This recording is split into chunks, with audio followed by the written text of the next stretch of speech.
Muy buenas noches, buenas tardes, buenos días para algunos de ustedes. Bienvenidos a nuestro análisis semanal de los domingos de hoy, 23 de agosto del 2015. Bueno, la semana pasada fue una semana bastante interesante. Hubieron algunos acontecimientos que probablemente van a seguir mostrándose. En todo caso, vimos en general un dólar bastante debilitado. Vimos como el yen se fortaleció fuertemente, valga la redundancia, así como el euro también y el dólar neozelandés que pegó un salto de algunos pips basándose en la recuperación de la leche. Pero en todo caso, hay mucho nerviosismo en el mercado. Los únicos dos que no lograron ganarle al dólar fue el dólar australiano y el dólar canadiense. Pero bueno, ahora vamos a ver las velas semanales de los majors del 17 al 21 de agosto. Como pueden ver, la libra terminó unos 50 pips en verde, mientras que el euro pegó un tremendo salto de más de 250 pips y el dólar yen también pegó un tremendo salto de más de 250 pips, ambos a favor de cada uno y en contra del dólar. El dólar australiano terminó perdiendo un poco más de 50 pips, mientras que el dólar canadiense terminó perdiendo cerca de 100 pips. Y el dólar neozelandés finalmente, después de creo que son 6 semanas de puras pérdidas, finalmente recuperó alrededor de 150 pips para la semana. Pero más que nada fue a raíz de la alza, hubo una alza de creo el 14% en los precios de la leche porque Rusia quitó ciertas sanciones.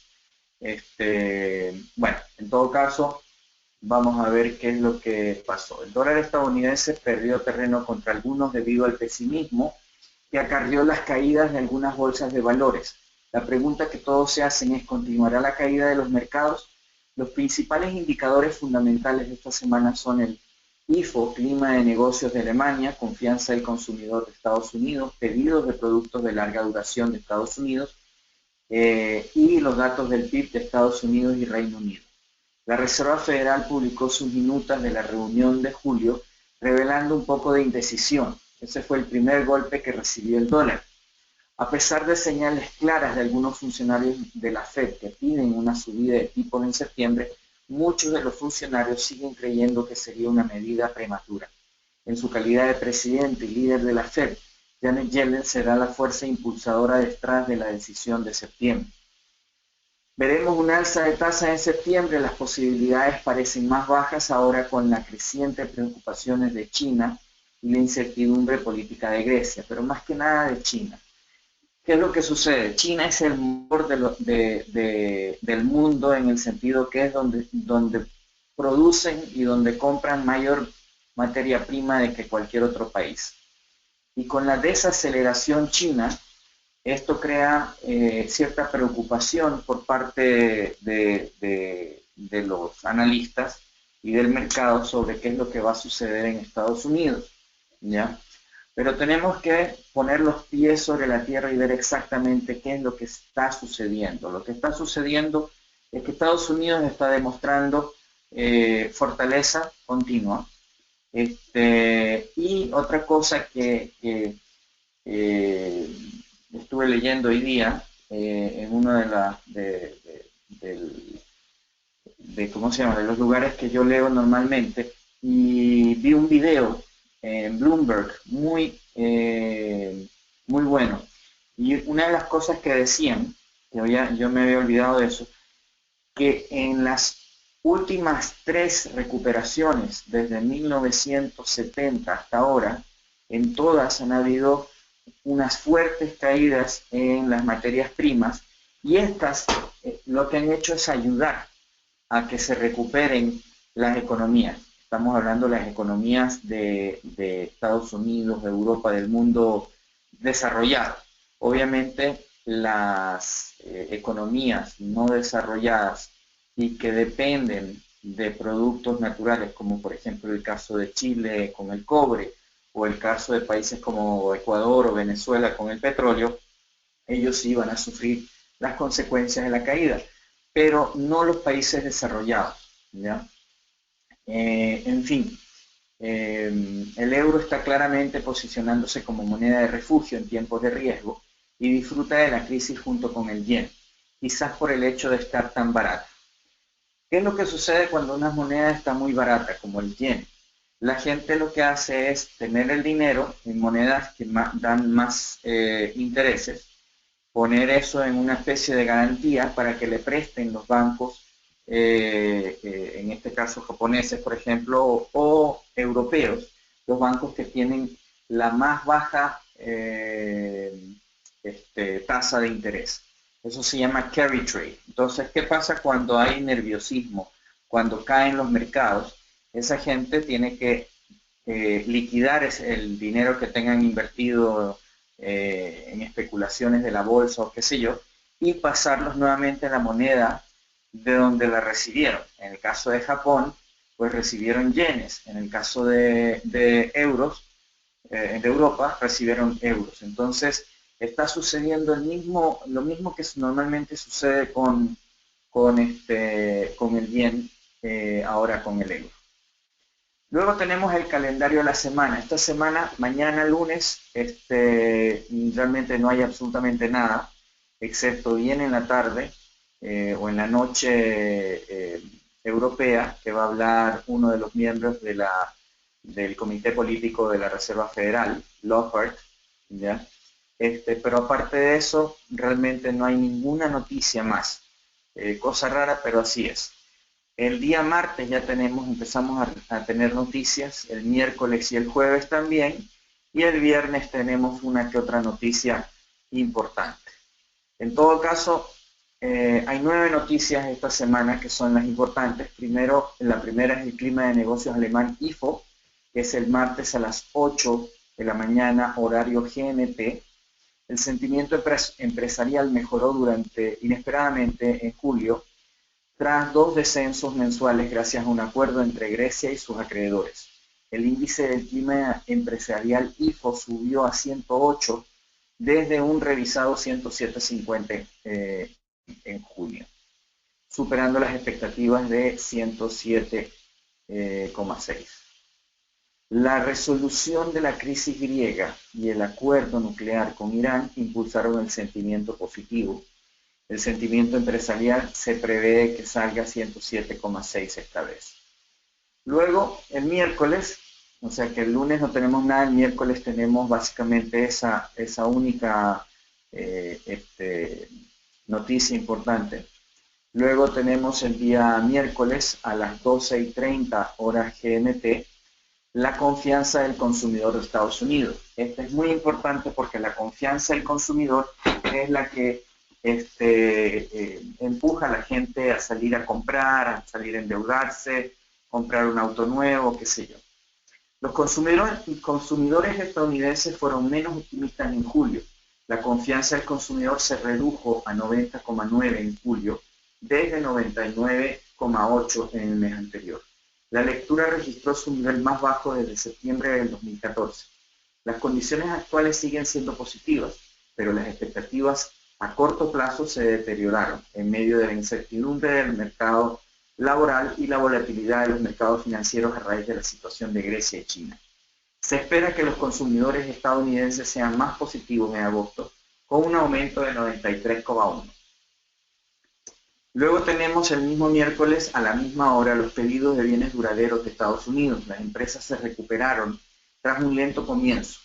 Los pedidos de bienes manufacturados duraderos subieron 3,4% en junio, después de una caída del 1,8% en mayo. Los economistas pronostican un aumento del 3,2%.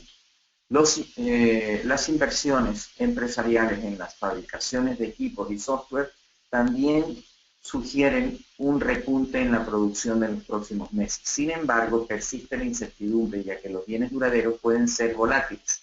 Mientras tanto, los pedidos excluyendo transporte aumentaron un 0,8%, el mayor incremento desde agosto del 2014. En general, los nuevos pedidos en el primer trimestre del 2015 siguen siendo débiles. Los pedidos de bienes duraderos se esperan que disminuyan un 0,5%, mientras que se pronostica que las órdenes básicas suban un 0,3%. Luego el día jueves, o empezando el día jueves, siguiendo viernes y sábado, tenemos el simposio de Jackson Hole. Jackson Hole queda en Wyoming y ahí es donde se reúnen una vez al año todos los banqueros centrales de muchos países para su conferencia anual. La presidenta de la Fed, Janet Yellen, no va a asistir en esta ocasión, pero sí el vicepresidente Stanley Fischer y muchos otros como el gobernador del Banco de Inglaterra, Mark Carney. Y se espera que hayan comentarios sobre la desaceleración de China, la recuperación de la zona euro y, por supuesto, el alza de la Fed. Generalmente en estas reuniones salen a dar declaraciones y el mercado tiene un oído puesto en Wyoming en esta reunión para ver qué dicen los banqueros centrales, porque eso les da pauta sobre lo que va a suceder en el futuro. Luego tenemos los datos del PIB de Estados Unidos, el jueves a las 2:30. De acuerdo con las estimaciones iniciales de la economía de Estados Unidos, creció un 2,6% en el segundo trimestre, un rebote de una alza revisada del 0,6% en el primer trimestre, pero ciertamente no lo suficientemente convincente. En esta segunda estimación se espera un 3,2%, una revisión al alza significativa definitivamente mejorará el estado de ánimo. Luego tenemos a la misma hora, el día jueves, los pedidos de desempleo. Como ustedes sabrán, la semana pasada subió en 4.000 peticionarios de desempleo para llegar a 277.000 en la semana. El promedio de 4 semanas aumentó en 5.500 a 271.500. Sin embargo, esta cifra sigue estando por debajo de los 300.000. ¿Ya? En definitiva, estamos en un mercado laboral que sigue fortaleciéndose, pero el crecimiento salarial aún tiene que mejorar más, según lo dicho por la misma Janet Yellen. El salario promedio por hora aumentó solo un 2,1% respecto a los 12 meses anteriores, mucho menos del 3,5 a 4% vistos en economías saludables. Se espera que el número de solicitudes de desempleo llegue esta vez a 275.000. Luego tenemos el día viernes los datos del PIB del Reino Unido. La economía del Reino Unido volvió a crecer más fuerte en el segundo trimestre, un 0,7 según la lectura inicial. Esto fue como lo que se esperaba y más fuerte que el 0,3 visto en el primer trimestre. Se espera una confirmación de estos números para la primera revisión. Luego tenemos la balanza comercial de productos el mismo viernes a las 12:30 GMT. Este nuevo informe del Departamento de Comercio de Estados Unidos fue lanzado en julio. Este se emite de 4 a 7 días antes del informe existente sobre el comercio internacional de bienes y servicios. Estos datos se incluyen en el informe del PIB destinado a mejorar la precisión de la primera estimación. La balanza comercial de productos para junio mostró un déficit comercial de 62.000 millones de dólares. Por último, el sábado, aunque el sábado no estamos trabajando, pero Mark Carney va a hablar a las 2:25 horas GMT. Y está programado que hable sobre la dinámica de la inflación y la política monetaria, lo cual va a ser interesante porque ahí uno empieza a entender la mentalidad de cada uno de estos. Obviamente no vamos a estar levantados a esa hora para ver en sí cuando hable, pero sí podemos leer el resumen después de eso, ¿ya? Puede ser de que hable sobre sus preocupaciones de que la inflación podría caer por debajo de cero y proponer de nuevo todas las iniciativas de alzas de tasas en este o el próximo año. Bueno, ahora vamos a ver cuál es el análisis fundamental de las diferentes monedas que normalmente analizamos. El euro dólar rompió con fuerza al alza. Más que nada demostró que el mercado la está considerando como una moneda de refugio. Nuevamente, esto se da generalmente con las monedas que se utilizan para préstamos, ¿ya? Los aspectos más destacados de esta última semana de agosto son las cifras de inflación y una importante encuesta alemana.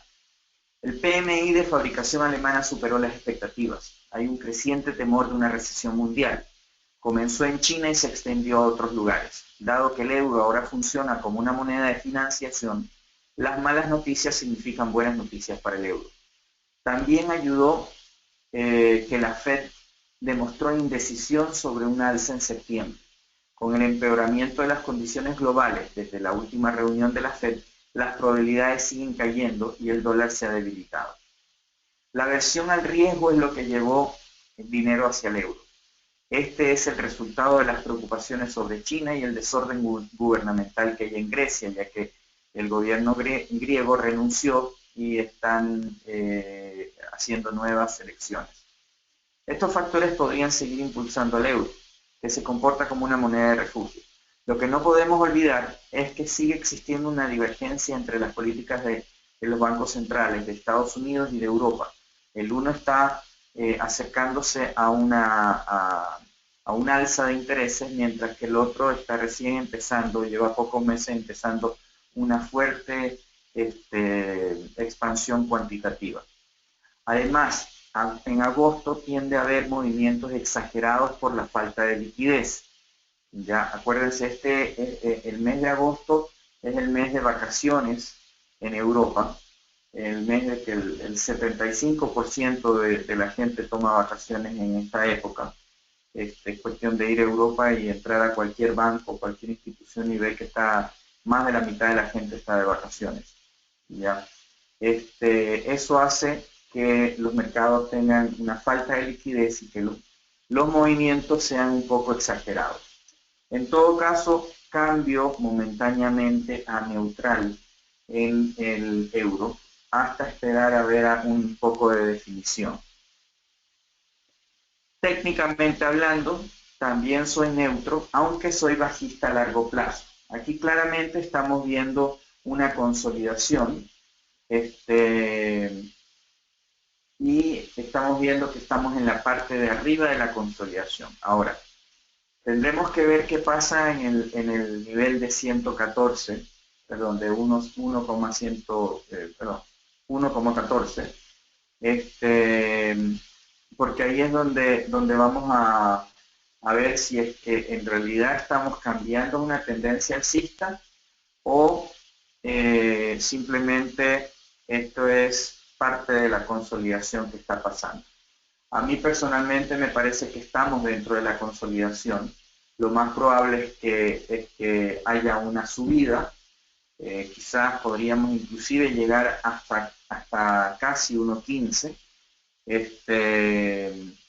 para después bajar, ¿ya?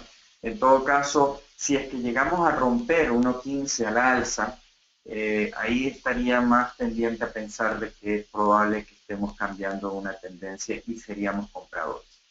Ahora, tenemos que tener en cuenta que estamos en el final del verano y que es típico de la baja de liquidez y tiende a haber movimientos un poco exagerados.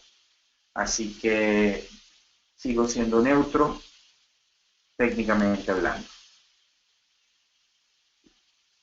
Análisis fundamental de la libra dólar. La libra dólar tuvo una semana sin mayores incidentes y cerró casi sin cambios. El par cerró la semana en 1,5670. Lo más destacado de esta semana es la segunda estimación del PIB. Las minutas de la Fed trajeron incertidumbre sobre una alza de tasas. En el Reino Unido, las ventas minoristas cayeron por debajo de la expectativa. Este par se ha alternado entre ganancias y pérdidas semanales en los últimos 2 meses. Así que sigo neutral, fundamentalmente hablando. Técnicamente hablando, seguimos respetando la línea de tendencia alcista, lo cual nos sugiere que vamos a terminar llegando a 1,58 y en última instancia a 1,60. Ahora hay que ver estar muy pendientes de esa línea tendencial alcista, ya que si la rompemos probablemente volvamos a estar en una tendencia bajista. Pero otra cosa que tenemos que estar viendo es el índice del dólar, porque eso es lo que nos va a dar la pauta de cuando entre la fortaleza al dólar. Análisis fundamental del dólar yen. El dólar yen se desplomó cerca de 250 puntos la semana pasada. y cerró en 1.2192. Este es el cierre más bajo semanal desde mediados de mayo. La próxima semana tiene solo 4 eventos. Sigue la incertidumbre de la Fed. Esto ayudó al yen a tener ganancias frente al dólar estadounidense.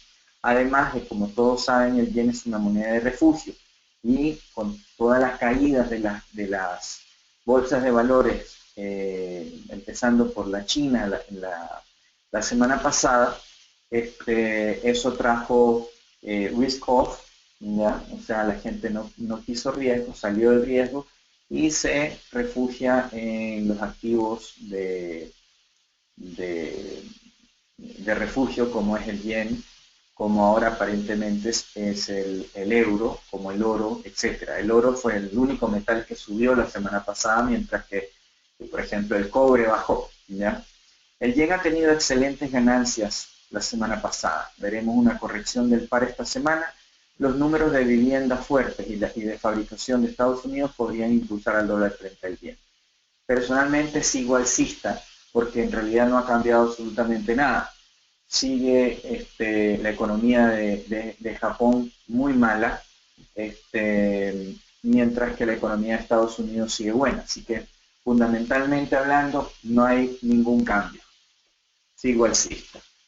Técnicamente hablando también sigo alcista. El yen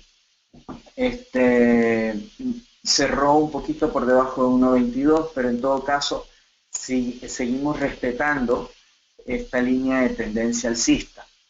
E inclusive si rompiéramos la línea de tendencia alcista, tenemos el número redondo, como dicen, 120, que también sería un gran soporte. En todo caso, sigo alcista y ya estamos en la retracción que esperábamos desde hace 3 semanas. Como ustedes recordarán, yo seguía alcista, pero esperaba una retracción hasta que finalmente se dio. Ahora vamos a ver si para aquí o sigue un poco más para llegar a 120. Y ahí sería la oportunidad de comprar en cualquier vela de apoyo o en una señal alcista. El dólar australiano, El dólar australiano registró pérdidas modestas por segunda semana consecutiva. El par cerró justo por encima del nivel de 0,73. Esta semana tiene solo 4 eventos australianos, destacados por el gasto de capital privado. Las minutas de la Fed llenaron de incertidumbre al mercado. Las cifras de empleo de Estados Unidos se mantuvieron estables y el número de viviendas superaron las expectativas. No hubo grandes números fuera de Australia la semana pasada, pero sabemos que Australia depende mucho de China y la desaceleración de China está teniendo repercusiones mundiales y sobre todo en la economía australiana, que depende en gran parte del gigantesco asiático. Es el primero en la línea del fuego si China continúa demostrando números débiles adicionales. El Banco Central de Australia convocó al 1 de septiembre, o sea, la próxima semana, no esta que empieza, sino la siguiente, para tomar su decisión de tasas mensuales. Y un recorte en las tasas perjudicaría mucho el dólar australiano frente al dólar. Así que estoy neutro por ahora, pero hay que ver qué pasa con la toma de la decisión de intereses de la próxima semana, y eso nos dará una pauta de qué es lo que puede estar sucediendo. Análisis técnico del dólar australiano. El dólar australiano cayó ligeramente durante el transcurso de la semana, pero esencialmente no llegó a ninguna parte. Sigo temporalmente neutro. Estamos básicamente entre una pequeña consolidación. Tendríamos que romper el mínimo de la semana pasada como para poder empezar a pensar en cortos. Análisis fundamental del dólar neozelandés. El dólar de Nueva Zelanda finalmente tuvo una semana positiva. Las principales noticias para el kiwi esta semana son las expectativas de inflación y la balanza comercial. Los precios de la leche finalmente se recuperaron y el kiwi por consiguiente también.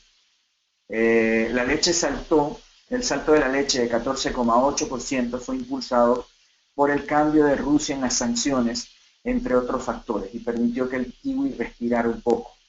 Además de las actas de la reunión de la FOMC, en los Estados Unidos mostraron renuencia a elevar las tasas y esto perjudicó al dólar. La gran venta del kiwi parece haber terminado por ahora, al menos hasta que el Banco de Nueva Zelanda ataque de nuevo verbalmente. Las exportaciones más importantes de Nueva Zelanda, la leche, con todos sus productos relacionados, cayó demasiado lejos y podría tener un rebote que podría durar algún tiempo. Contrariamente a las materias primas como el petróleo, el cobre y el hierro, la demanda de alimentos es más fuerte. Suponiendo que no venga una gran subida del billete verde, más ganancias podrían verse en el dólar neozelandés. Cambio de bajista a neutro hasta que haya más definición. Análisis técnico del dólar neozelandés. Aquí sigo neutro. Estamos básicamente en una consolidación en este momento entre 0,65 y 0,675. Si rompemos 0,675, entonces estaríamos listos para empezar a comprar, y estaríamos apuntando hacia 0,70. Pero mientras eso no suceda, estamos parados, sentados en el banco, en el banquillo. Análisis fundamental del dólar canadiense. El dólar canadiense perdió cerca de 100 puntos la semana pasada. El dólar CAD saltó a finales de la semana y cerró a 1.3186 y hay solo 3 eventos esta semana. Aquí básicamente lo que ha perjudicado al dólar canadiense es las fuertes caídas del petróleo, que es su principal ingreso. Si continúan las preocupaciones sobre China y Grecia, esto podría perjudicar a las monedas de menor importancia como el dólar canadiense. Además, la caída de los precios del petróleo probablemente seguirá pesando sobre el dólar canadiense, así que sigo siendo alcista en este caso. En cuanto al análisis técnico, el dólar CAD subió y bajó y terminó en la parte superior del rango de la semana. Este par es muy sensible a los precios del petróleo y con la presión de venta que se ve en estos mercados, tiene sentido que vayamos más alto. Sigo alcista. En el oro cerramos en $1.160, ¿ya? Sin embargo, hay una gran cantidad de resistencia justo por encima, por lo que soy un poco reticente a empezar a ir largo. Hay resistencia en todo el camino hasta 1.225, que vamos a ver qué es lo que pasa. Y acuérdense el mes en que estamos. La gran mayoría de los traders institucionales están de vacaciones. Y los que están son los reemplazantes, son los asistentes, y estos no tienen el poder de decisión. Si ellos les dicen que compren algo, simplemente lo tienen que comprar o vender, ¿ya? En el petróleo sigo bajista. El mercado del crudo ligero cayó significativamente durante el transcurso de la semana poniendo a prueba el nivel de 40. Este es un nivel de apoyo masivo. Si rompe por debajo del nivel de 40, se podría ver más vendedores en el mercado. Así que sigo bajista, al igual que con el Brent. El Brent se ve demasiado bajista, lo que sugiere que el mercado va a seguir yendo aún más bajo. Sigo bajista. Ahora el análisis del dólar index, ¿ya? El índice del dólar cayó durante el transcurso de la semana, probando 95. Sin embargo, existe un importante apoyo en todo el camino hasta el nivel de 94. Y además hay una línea de tendencia alcista que todavía estamos respetando. Con esto parece que los mercados del dólar encontraron compradores. Tenemos que ver tal vez un martillo o algún tipo de vela verde impulsiva con el fin de empezar a comprar. Sigo neutro hasta romper 98 al alza o 94 a la baja. Así de simple. El Dow. Bueno, aquí entramos a la carnicería que hubo la semana pasada. El Dow cayó duro durante el transcurso de la semana, estrellándose en el nivel de 16.600. Hay una cantidad significativa de apoyo justo por debajo. Sin embargo, habría que estar a la espera de ver si podemos encontrar algún tipo de vela de apoyo. Si conseguimos una vela de apoyo cerca del nivel de 16.500, creemos que este mercado sería una buena compra. Sigo alcista, aunque temporalmente bajista, tal como lo he venido diciendo en las últimas 3 semanas. ¿Ya? Análisis técnico del Standard & Poor's 500. Cayó con fuerza durante el transcurso de la semana, estrellándose en 2000. Esta es un área que debe ser más bien de apoyo, así que una vela de apoyo daría paso a los compradores. Sigo alcista. Acuérdense que los movimientos en agosto son generalmente exagerados. El DAX. El DAX sigo alcista, aunque tuvimos esta fuerte caída. El nivel de 10.000 está justo debajo, es donde puse esa línea roja. Este fue una resistencia masiva previamente, por lo que ahora debería ser un gran soporte. Con esto somos compradores en velas de apoyo cerca de 10.000. No tenemos ningún interés en vender.